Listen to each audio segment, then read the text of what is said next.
A TV Manaíra, afiliada à Band na Paraíba, conversa agora com exclusividade com o ex-presidente Lula. Eu quero lembrar que essa entrevista está sendo transmitida em cadeia para as outras 4 emissoras do sistema Opinião no Nordeste. Presidente, obrigado por nos receber. O prazer é meu, Regiane. O senhor está em caravana aqui pela região, onde claramente o senhor tem um forte apoio popular. Isso significa, a partir de agora, que a campanha rumo à presidência do país começou no Nordeste? Não. A caravana ela tem como objetivo tentar rever um pouco o Nordeste depois que nós começamos a governar o Brasil.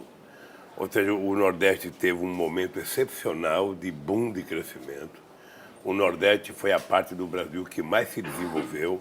O Nordeste recebeu 7 universidades novas, fora dezenas de campos, de escolas técnicas. O Nordeste recebeu investimentos empresariais, o Nordeste começou a ver a transposição se tornar realidade, o Nordeste começou a ver a Transnordestina se transformar em realidade, a BR-101 se transformar em realidade. Ou seja, então, houve uma decisão do governo de priorizar o Nordeste, de acabar com a fome, de mostrar que a seca era um problema de responsabilidade nossa, não era um fenômeno, sabe, da natureza que obrigava as pessoas a passar fome. O Estado e o governo é que deveria tomar atitude para evitar que as pessoas sofressem por conta da seca.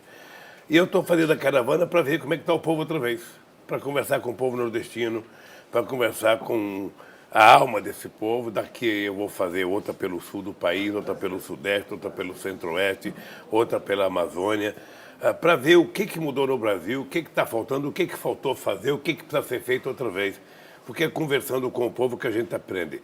Eu, sinceramente, acho que é muito cedo para pensar na questão da presidência, apesar dela já estar colocada todo santo dia no debate, e eu sou muito agradecido ao carinho que o povo do Nordeste tem comigo. Eu sou muito agradecido e a recíproca é verdadeira, porque eu sou nordestino, porque eu gosto do Nordeste, eu não me conformo, sabe? Não me conformava do Nordeste aparecer na imprensa só porque tinha mais mortalidade infantil, porque tinha mais desnutrição, porque tinha mais analfabeto, porque tinha menos universidade, porque tinha menos pesquisador, porque tinha menos médico, porque tinha menos doutor, sabe? Eu cansei, era preciso que o Nordeste começasse a aparecer na imprensa com coisas positivas. E graças a Deus, o Nordeste deu um salto de qualidade extraordinário e a gente não pode deixar retroceder. O que é que o senhor tem sentido nessas caravanas? Quem é que está custeando essas caravanas? Como é que o senhor está enxergando, então, o retorno desse movimento pelo país? Veja, a caravana ela é custeada pelo PT. O PT assumiu a responsabilidade de fazer a caravana e o que eu estou enxergando é que o povo está se dando conta que o Brasil está mudando para pior. Sabe, as pessoas que conquistaram alguma coisa na vida percebem que estão quase começando a perder. Era motivo de orgulho, sabe, saber que o povo nordestino estava trocando o seu jegue por uma motocicleta. Era motivo de orgulho saber que o nordestino que mora em São Paulo estava vindo para Paraíba, para o Rio Grande do Norte, não mais de ônibus, estava vindo de avião. Era motivo de orgulho saber que o filho das pessoas mais pobres conseguiram uma vaga na universidade, uma vaga numa escola técnica. Sabe, então as pessoas passaram a ser tratadas com muito respeito. E as pessoas começaram a descobrir que elas tinham direito, que elas podiam usufruir daqueles direitos. E isso agora começa a perder, porque o Brasil acaba de voltar para o mapa da fome. A gente levou anos para a ONU reconhecer que o Brasil tinha saído do mapa da fome e com a irresponsabilidade desse governo de cortar o orçamento, cortar investimento, fez com que as pessoas mais pobres sejam as primeiras a sofrer da incompetência do governo em governar o país. Então, o que eu sinto é isso. Eu sinto que o povo está descobrindo que as coisas estão ficando ruins, eu sinto que o povo está descobrindo que o governo está deixando de governar, eu sinto que o povo percebe que o governo não está fazendo a lição de casa para cuidar dos mais pobres, e as pessoas se lembram muito do nosso governo.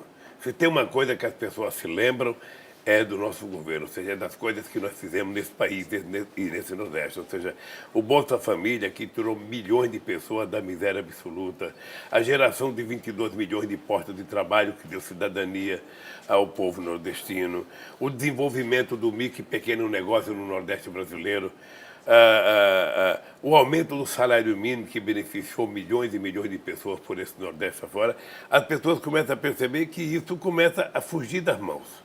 Sabe, as pessoas que passaram a comer melhor, as pessoas que passaram a frequentar um shopping, comprar coisa de melhor qualidade, as pessoas começam a perceber que estão lhe tirando esse direito de fazer as coisas.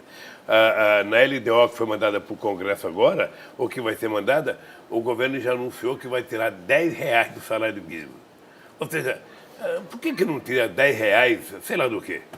Mas por que tirar o salário mínimo? Para que tirar do trabalhador que ganha menos nesse país R$10? Quando seria mais fácil colocar R$10 a mais. E aí eu tenho orgulho de que no meu governo o salário mínimo teve um aumento real de 74%. Eu tenho orgulho. Tenho orgulho de ter feito com que o povo mais pobre do Nordeste acreditasse que ele tem direito e que ele tem acesso às coisas. Ele começou a viver mais dignamente. É isso que eu estou vendo. Sabe? E aí a gente vai aprendendo e a gente vai, na hora que tiver que apresentar um programa para o país, você tem que apresentar um programa deixando o país mais igual. Sentindo o que está acontecendo no país para poder projetar esse programa, né? E é muito melhor você conversar com o povo e ouvir da boca do povo o depoimento de uma pessoa que é um pequeno produtor rural, o depoimento de uma pessoa que tem um pequeno negócio, o depoimento de um trabalhador, e hoje tem muitos desempregados já. Ou seja, faz com que você, na hora de construir uma proposta para o Brasil, você leve em conta essa realidade. E se não levar em conta, você não conserta o Brasil. Lava Jato, seu processo chegou em segunda instância, isso pode, de alguma forma, interferir nos planos do PT, de repente nos planos de Lula para 2018? Qual vai ser a alternativa do PT, da esquerda brasileira, caso Lula não consiga, de repente, sair presidente? Eu, sinceramente, Regiane, eu não sei no que vai terminar a Lava Jato. Porque a força-tarefa da Lava Jato virou um partido político. Ou seja, eu tenho vários inquéritos. Qualquer dia vai aparecer um inquérito porque o Lula foi na igreja rezar. Veja, porque não tem explicação os processos. Não tem, alguns são tão ridículos que não tem explicação. Acontece que na questão da Lava Jato, os procuradores da Força Tarefa construíram uma mentira. Qual é a mentira? A mentira que é a nave-mãe de todo o processo. A mentira que o PT foi criado para ser uma organização criminosa e pelo fato de eu ser a pessoa mais importante do PT, eu era o chefe dessa organização criminosa e todo mundo que eu indiquei para o governo foi para roubar. Essa é a tese, essa é a nave-mãe.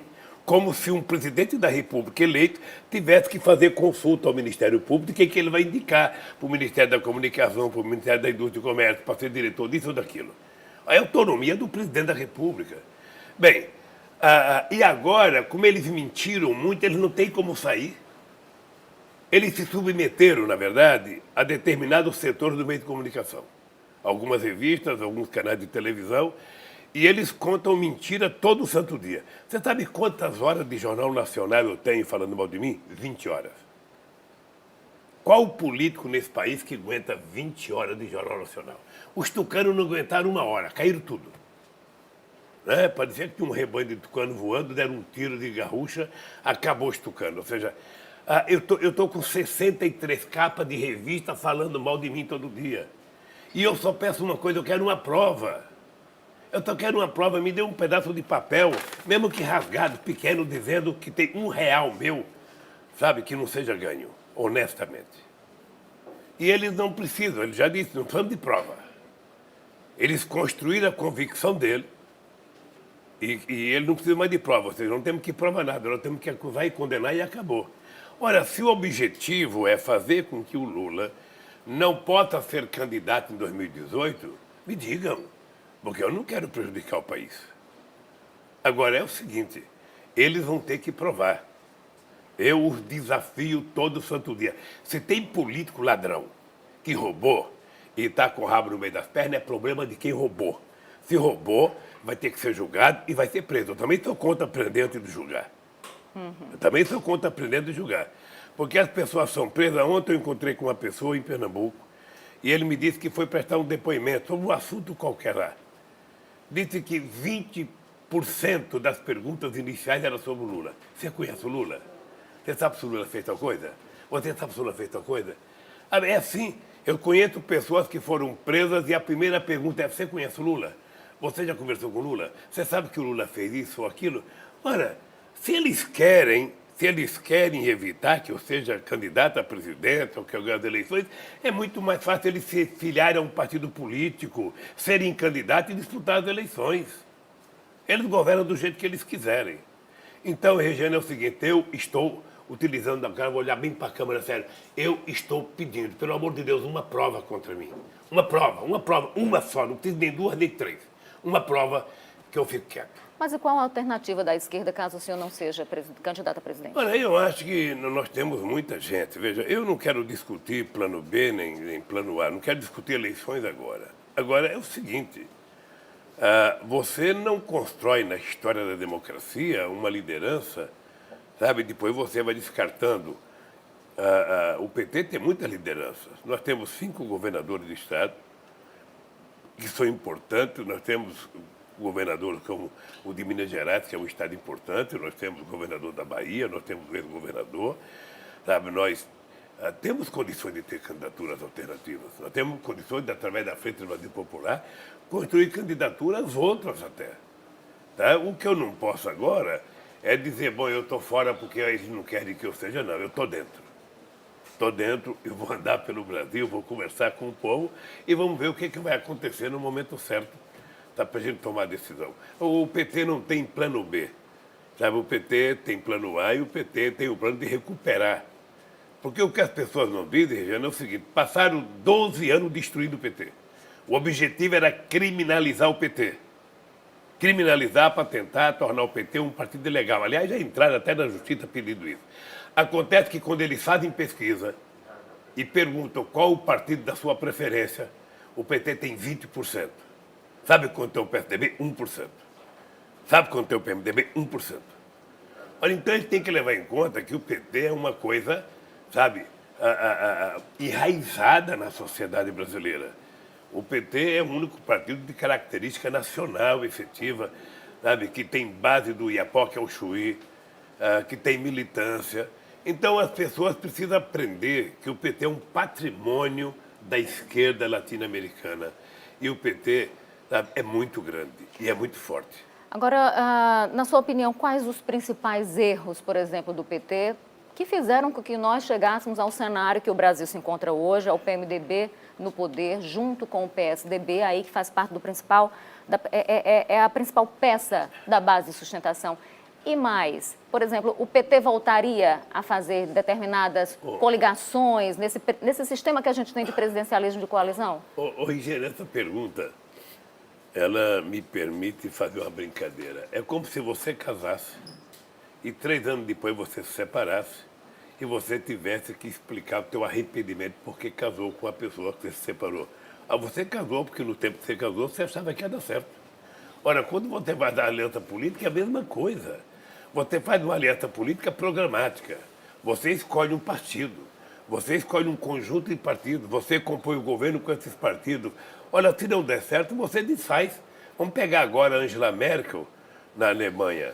A Angela Merkel sozinha ela não governa a Alemanha. Ela está fazendo um acordo com o SPD, que é a social-democracia, está fazendo acordo com os verdes. Ela vai ser obrigada a dar ministério para esse partido. Se amanhã não der certo, desfaz o acordo. Olha, nós fizemos um acordo com o PMDB no meu 2º mandato, porque no primeiro o PMDB não nos apoiava.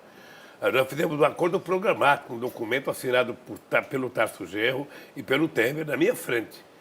Ou seja, acontece que a política muda, as pessoas querem mudar de comportamento, de decisão. Nós não precisamos fazer aliança com o PMDB necessariamente. Nós poderemos fazer aliança com outros partidos políticos. Porque, veja, você precisa ter em conta que a sociedade brasileira, ela tem mais ou menos 30% da sociedade que pensa mais ou menos com um pensamento mais progressista para a esquerda, você tem 30% mais ou menos que pensa para a direita, e você tem 33% da sociedade que é aquela sociedade que fica esperando para ver. Aquela que quer saber o que vai acontecer naquele momento que ela vai ter que decidir. E você vai ter que convencer essas pessoas a votarem em você.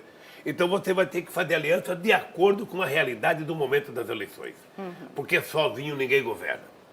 Se você veja, quando eu ganhei a presidência em 2002, Regiane, eu tinha 91 deputados, de 513. Para aprovar uma coisa, eu precisava de pelo menos 247 deputados. Então significava que eu precisava fazer aliança. Eu tinha 10 senadores e 81. Eu precisava de 41 para poder fazer qualquer acordo. Então, se alguém vier aqui na tua televisão e dizer assim para você, Regiane, eu não vou fazer acordo com ninguém, eu não preciso de ninguém, você não acredita, porque esse cara nem ganhar as eleições vai. Porque o povo também não é trouxa. O povo não é bobo. O povo sabe como é que funciona o Congresso Nacional, como é que funciona o Senado, o povo sabe como é que funciona o vereador da sua cidade. Então, veja, eu talvez seja o único candidato que não precisa fazer acordo por causa de tempo de televisão. Porque eu já sou mais conhecido que nota velha de R$1. Tá? Mas qualquer candidato novo tem que fazer acordo. E tem que ter tempo de televisão, senão ele não ganha as eleições e não disputa. E quando você ganhar, aí é que começa o problema, porque você tem que governar. Você tem que mandar projeto de lei, você tem que mandar medida provisória. E o presidente não governa sem o parlamento, não governa sem o Congresso. Não governa, meu filho. Governa na China, governa. Sabe, onde tem um regime autoritário, você governa. Sabe? Como é que o senhor enxerga o apoio de Ricardo Coutinho, do PSB? De repente ele seria um ótimo aliado, candidato a seu vice, por exemplo? Deixa eu te falar uma coisa. O Ricardo Coutinho é um grande aliado. Aliás, eu tenho orgulho de poder dizer aqui, digo lá fora, é um dos políticos mais sérios que esse país tem. Tá? Eu acho que o Ricardo Coutinho é uma reserva moral da política dos governos brasileiros. É um jovem corajoso, sabe? Gosta de uma boa briga, mas, sobretudo, gosta de governar. Foi um grande prefeito de João Pessoa e é um grande governador. E ele pode concorrer a outros cargos. Eu sou favorável que ele concorra a outros cargos, que ele não fique parado por aí, não desistindo da política. Obviamente que isso depende muito dele. E acho que o PT tem que estar aliado com ele. O PT, sabe, tem nele um grande parceiro. A gente não tem a mesma aliança com o PSB em outros estados, mas tem aqui. A gente tinha em Pernambuco uma grande aliança. A minha relação com o Eduardo Campos era muito forte. Sabe, ele morreu e isso desfacelou-se um pouco. Mas eu penso que o Ricardo é uma figura que o PT precisa aprender, sabe, a trabalhar junto, porque ele é um companheiro que cresceu muito nesse país e é uma figura muito respeitada. Lula, em nome do Sistema Opinião de Comunicação, eu quero agradecer sua disponibilidade, sua atenção com a gente, com a Paraíba. Muito obrigado pela entrevista. Eu não quero te agradecer. Obrigado.